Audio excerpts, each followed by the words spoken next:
नमस्कार साथियों, मैं परमहंस उपाध्याय और आप देख रहे हैं ट्रेकर टाइम्स। आज हम बात करने जा रहे हैं बिहार चुनाव के बारे में। बिहार चुनाव जैसे जैसे नज़दीक आ रहा है वैसे वैसे बाकी जो राजनीतिक पार्टियां हैं वो अपना माहौल बनाने में लगी हुई हैं।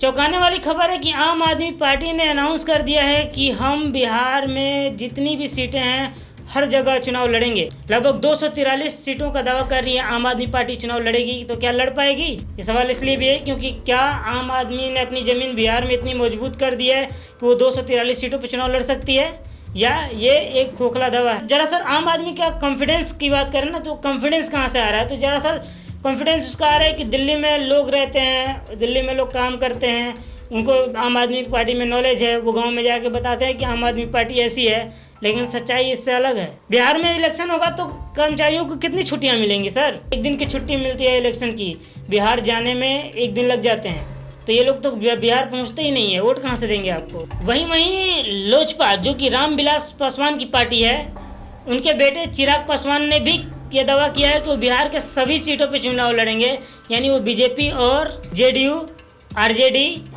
के अगेंस्ट में चुनाव लड़ेंगे। हालांकि बीजेपी के साथ उनका गठबंधन है, लेकिन बिहार में बिहारी फर्स्ट और बिहार फर्स्ट के नारे से वो आगे बढ़ रहे हैं और अपना माहौल तैयार कर रहे हैं। उन्होंने भी कहा है कि चिराग पासवान की पार्टी जो लोजपा है वो 243 सीटों पे चुनाव लड़ेगी, पूरे के पूरे 243 सीटों पे।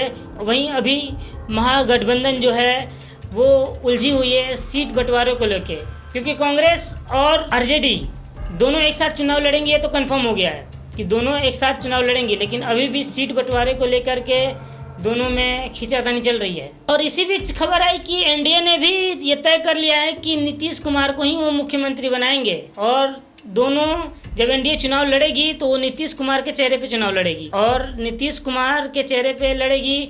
और उनमें भी खींचातानी है सीट बंटवारे को लेके। हालांकि इक्वल शेयरिंग देखने को शायद मिल सकती है जेडीयू और बीजेपी के बीच में। नीतीश कुमार की पार्टी को और बीजेपी को हो सकता है कि बराबर की सीटें देखने को मिल जाए। और भी इनके साथ एक आध पार्टियां हैं जो बिहार के गठबंधन में हैं, और चिराग पासवान की भी पार्टी जो लोजपा है फिलहाल बीजेपी के साथ गठबंधन में है। ये दावा तो कह रहे हैं 243 सीटों पर हम अकेले लड़ जाएंगे, लेकिन हो सकता है कि चिराग पासवान की जो पार्टी है वो थोड़ी कम सीटों पर चुनाव लड़े, क्योंकि हकीकत से सब वाकिफ हैं।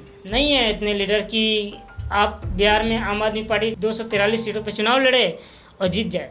क्यों नहीं होने वाला? ये साफ इसलिए भी है क्योंकि इनकी लीडरशिप को बिहार ने हमेशा से नकारा है। अब क्या जाके करोगे? कहोगे फ्री बिजली, वो कहेंगे हम ऐसे खींच लेते हैं। फ्री पानी, कहाँ पानी बिकता है पैसे से? वहाँ मोदी जी अनाज दे ही रहे हैं। इलेक्शन जैसे जैसे करीब आ रहा है, युवा शक्ति भी मजबूत होती जा रही है। युवा रोजगार की मांग कर रहा है, डोमिसाइल सिस्टम की मांग कर रहा है। वह बिहार जो पूरे स्टेट में जाके खुद काम करता है, उनसे लोग पूरे स्टेट में काम करते हैं, वहाँ का युवा कह रहा है कि बिहार में जो भी सरकारी नौकरियाँ है उसमें डोमिसाइल नीति को लागू कर दी जाए, जिससे वहाँ के युवा को ही वहाँ की सरकारी पदों का फ़ायदा मिले। आप कर लो सर, लेकिन अगर आप ये शुरुआत करोगे तो बाकी स्टेट भी पीछे नहीं रहेंगे, और बाकी स्टेट तो प्राइवेट सेक्टर में भी ये कर सकते हैं। फिर कहते रह जाना कि डोमिसाइल सिस्टम बिहार के लिए बढ़िया है। नमस्कार।